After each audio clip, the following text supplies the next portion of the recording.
জাতীয় নাগরিক পার্টি নামে আসছে নতুন রাজনৈতিক দল। নেতৃত্বে নাহিদ আখতার সহ অভ্যুত্থানের অগ্রভাগের তরুণরা। বিকেলে মানিক মিয়া এভিনিউয়ে 5 লাখ জনসমাগমের প্রত্যাশা। গভীর রাতে শেওড়াপাড়া কাঁচা বাজারে আগুন, রমজান সামনে রেখে তোলা মালামাল পুড়ে ছাই, ব্যবসায়ীদের আহাজারি, প্রায় 1 ঘন্টায় নিয়ন্ত্রণে। অগ্নিকাণ্ডের কারণ অজানা।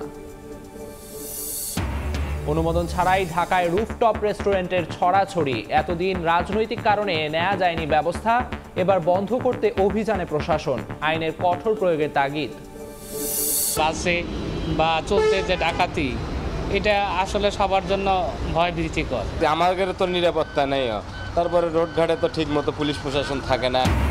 রাতে ঢাকা টাঙ্গাইল মহাসড়কে নজরদারির ঘাটতিতে বাড়ছে অপরাধ। ছিনতাই ডাকাতিতে আতঙ্ক, ব্যবস্থা নেয়ার আহ্বান চালক যাত্রীদের।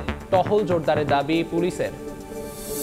এই দিকে ভাঙা ওই দিকে, মানে কোনো জায়গার ভিত্তি ঠিক নেই। কি এক ভুতুরের কারণে যে এই কাজটা আর চলমান হচ্ছে না, এই জিনিসটা আমরা নারায়ণগঞ্জবাসী জানি না। ভোগান্তিটুকু থেকে আমরা মুক্তি চাই। রাস্তা জুড়ে খানাখন্দে প্রায়ই ঘটে দুর্ঘটনা। ফুটপাতে হাঁটার উপায়ও নেই, স্ল্যাববিহীন ম্যানহোল যেন মরণ ফাঁদ।